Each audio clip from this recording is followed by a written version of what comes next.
বেগম খালেদা জিয়া।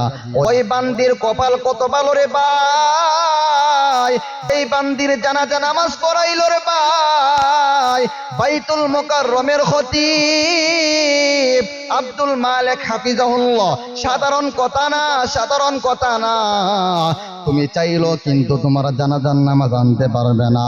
এমন একজন আল্লাহওয়ালা মানুষ, এমন একজন নেককার বান্দা ওই বেগম খালেদা জিয়ার জানাজার নামাজের মধ্যে অংশগ্রহণ করাইছে। বেগম খালেদা জিয়াকে জানাজার নামাজ পড়াইছে।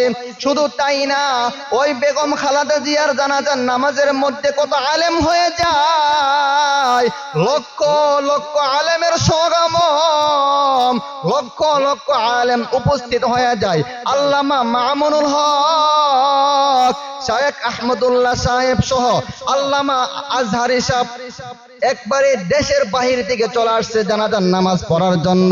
ওই বান্দির কপাল কত ভালো, আল্লাহ তাআলা আমার মনে হয় ওই বান্দিকে আল্লাহ তাআলা জান্নাত যেন দিয়ে দিবে।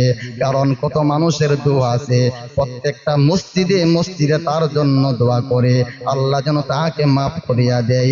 কারণ তার একটা গুণ আছে, শেখ হাসিনা আলেমদের উপর অত্যাচার করেছে, আলেমদেরকে জেলখানায় বন্দি করেছে, আলেমদেরকে নিরহ আলেমদেরকে অত্যাচার করে তাদেরকে পঙ্গু করে ফেলেছে। কিন্তু কোনোদিন দেখলাম না বেগম খালেদা জিয়া মানুষের উপর অত্যাচার করতে, বেগম খালেদা জিয়া আলেমদের উপর অত্যাচার করতে।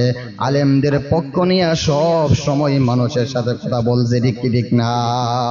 এই জন্য শেষ বেলা যার সব বেলা তার, তার জীবনে যদি কিছু গুনাহ থাকবে মানুষ বলতে ভুল হয়, তার জীবনে গুনাহ আছে, তার জীবনে অপরাধ আছে, কিন্তু তার শেষটা যেন এমন ভালো হয়ে গেছে, সব আলেম এক কাতারে দাঁড়ায় গেছে, সব মানুষ এক কাতারে দাঁড়ায় গেছে, তাকে জানাজার নামাজ পড়ানোর জন্য পাগল পারা হয়ে গেছে।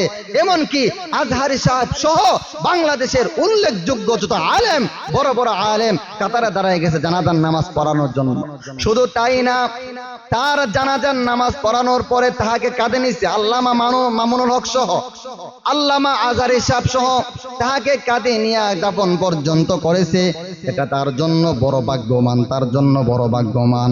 আল্লাহর কাছে দোয়া করি আল্লাহ তাআলা যেন তার মায়ের বান্দিকে মাফ করিয়া দেয়। এই জন্য এক নম্বর হলো ইমামুন আদিল। ও যুবক ভাই, নেই পরায়ণ শাসক হয়ে যাও। যেই বান্দি জুলুম অত্যাচার করবে না রে ভাই, যেই বান্দি মানুষের উপর জুলুম করবে না, ওই বান্দির জানাজার নামাজ দেওয়ার জন্য, জানাজার নামাজ পড়ানোর জন্য তার মতো হাজার হাজার লক্ষ লক্ষ মানুষ এক কাতারে দাঁড়ায় যাবে, ঠিক কি ঠিক না? এই জন্য এক নম্বর হলো ইমামুন আদিল, নেই পরায়ণ শাসক হইতে হবে।